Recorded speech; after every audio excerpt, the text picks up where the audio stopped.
தாவேக தலைவர் விஜய் திருச்சி மரக்கடை பகுதியில் பிரச்சாரத்தை தொடங்குகிறார். இது பற்றிய மேலும் விவரங்களை தருகிறார் நமது செய்தியாளர் ரஃபீக். தற்போது பிரச்சாரம் நடைபெறும் இடத்திற்கு விஜய் வந்துவிட்டாரா? அங்கு மக்கள் எந்த அளவுக்கு கூடியிருக்கிறார்கள்? என்ன மாதிரியான ஏற்பாடுகள் எல்லாம் செய்யப்பட்டிருக்கிறது?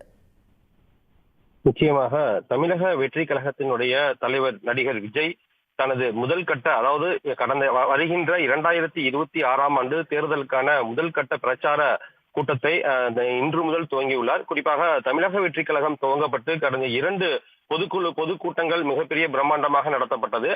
அதனைத் தொடர்ந்து தமிழகம் முழுவதும் மக்களை நேரடியாக சென்று சந்திக்க அந்த கட்சி நிர்வாகிகள் திட்டமிட்டனர். அதன் அடிப்படையில் தமிழகம் முழுவதும் தொடர்ந்து சனி மற்றும் ஞாயிற்றுக்கிழமைகளில் பல்வேறு தமிழகம் முழுவதும் மாவட்ட தலைநகரங்கள் மற்றும் பல்வேறு பகுதிகளுக்கு மக்களை நேரடியாக சென்று சந்திப்பதற்கான முதல் கட்ட கூட்டம் இன்று துவங்குகிறது. இதற்காக இன்று காலை தனது இல்லத்திலிருந்து சென்னை விமான நிலையம் வந்து அங்கிருந்து தனி விமானம் மூலம் மதுரை விமான நிலையத்திற்கு சற்று முன்னதாக நடிகர் விஜய் வந்தடைந்தார்.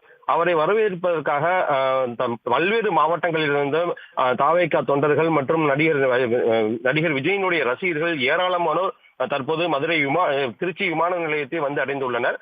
சற்று முன்னதாக விமான நிலையத்தை வந்தடைந்த விஜய்க்கு உற்சாகமாக தொண்டர்கள் வரவேற்பு வழங்கியுள்ளனர்.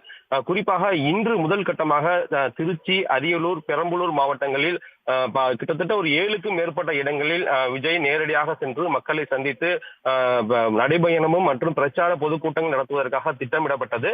அதன் அடிப்படையில் காவல்துறையினரும் அதற்கான முழு அனுமதியையும் வழங்கியிருந்தனர். தற்போது காவல்துறையினரும் மிகுந்த பாதுகாப்புகளையும் போக்குவரத்துகளையும் சீர்படுத்தி பிரச்சாரத்தை ஏதுவாக நடத்துவதற்கான வழிவகைகளையும் செய்து வருகின்றனர். அதன் அடிப்படையில் தான் தற்போது தனது பிரச்சார வாகனத்தில் திருச்சி விமான நிலையத்திலிருந்து தற்போது நடிகர் விஜய் தனது பிரச்சார வாகனத்தில் ஏறியுள்ளார். ஆர்வம் மிகுதியாக அவருடைய ரசிகர்கள் அந்த பிரச்சார வாகனத்தை தற்போது சுற்றி கோஷங்களை எழுப்பி வாழ்க கோஷங்கள் என எழுப்பி வருகின்றனர். இதனைத் தொடர்ந்து திருச்சி ஜமால் முகமது கல்லூரி டோல்கேட் வழியாக இன்னும் ஒரு மணி நேரத்திற்குள் திருச்சி காந்தி மார்க்கெட் அருகே உள்ள மரக்கடை சந்திப்பில் மக்களை சந்திக்க இருக்கிறார். அங்கு கிட்டத்தட்ட ஒரு 15 நிமிடங்களுக்கு மேலாக உரை ஆற்றுவார் என்று திட்டமிடப்பட்டுள்ளது. அதனைத் தொடர்ந்து அரியலூரில் பேருந்து நிலையம் அருகேயும் மக்களை சந்தித்து அங்கும் ஒரு பிரச்சார பொதுக்கூட்டங்கள் ஏற்பாடு செய்யப்பட்டுள்ளது.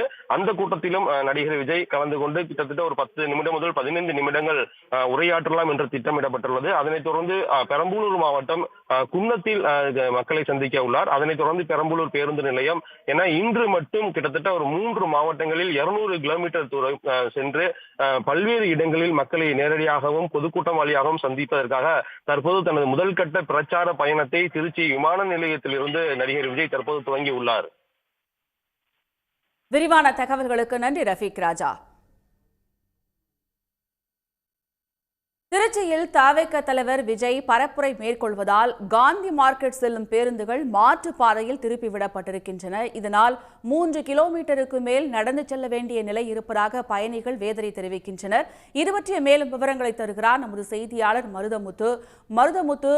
மாற்று பாதையில் திருப்பிவிடப்பட்டிருப்பதால் பயணிகள் என்ன மாதிரியான சிரமங்களை சந்திக்கிறார்கள்? அவர்கள் தரப்புல என்ன சொல்றாங்க?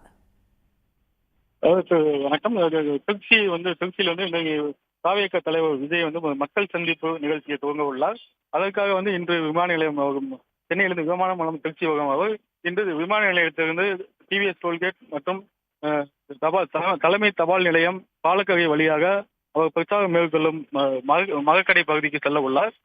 தற்போது இப்பகுதியில் போக்குவரத்து அதிகமாக இருப்பதனால திருச்சி தலைமை தபால் நிலையம் வழியாக பாலக்கரை மார்க்கெட் செல்லக்கூடிய பேருந்துகள் அனைத்தும் தலைமை தபால் நிலையத்திலிருந்து தில்லைநகர் வழியாக திருப்பி விடப்பட்டுள்ளன. இந்த பாலக்கரை மார்க்கெட் பகுதியில் மிக அதிகமான கூலி தொழிலாளர் வேலை செய்யும் பகுதியாகும். இந்த பகுதியில் பல்வேறு திருச்சியை சுற்றியுள்ள பல்வேறு கிராமங்களிலிருந்து இங்கு வேலைக்கு செல்வது வழக்கம். அவர்கள் திருச்சி ஜங்ஷன் பேருந்து நிலையத்திலிருந்து தபால் நிலையம் பாலக்கரை வழியாக மார்க்கெட் மற்றும் இதர பகுதிகளுக்கு செல்வது வழக்கம். தற்போது தலைமை தபால் நிலையத்திலிருந்து பேருந்து நிலையம் தில்லைநகர் வழியாக திருப்பி விடப்பட்டால் தலைமை தபால் நிலையத்தில் அனைத்து கூலி தொழிலாளர் இறக்கி விடப்பட்டு இங்கிருந்து சுமார் 3 கிலோமீட்டர் தூரத்திற்கு மார்க்கெட் பகுதிக்கு அவர்கள் நடந்து செல்லக்கூடிய சூழ்நிலை உள்ளது. மேலும் இங்கிருந்து நடந்து செல்லக்கூடிய காலதாமதம் ஆகும் என்பதால் வேலைக்கு செல்ல முடியாது என பலரும் திரும்பி செல்லும் நிலையும் உள்ளது. இதே போல கூலி தொழில் முருகன் என்பவர் நம்முடைய போகும்போது நான் அரியமங்கலத்தில் உள்ள சிப்காட்டில் பணிபுரிகிறேன். இங்கிருந்து 2 பேருந்துகள் மாறி அப்பகுதியில் செல்ல வேண்டும்.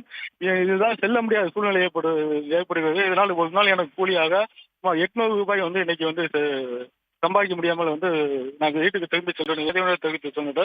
இதே போல பலரும் பொதுமக்கள் பலரும் வந்து இந்த தங்களோட பணிக்கு வழக்கமான பணிக்கு செல்ல முடியாமல் வந்து தங்கள் வீட்டுக்கு திரும்பி செல்ல நிலையை இப்பகுதியில் காண முடிகிறது.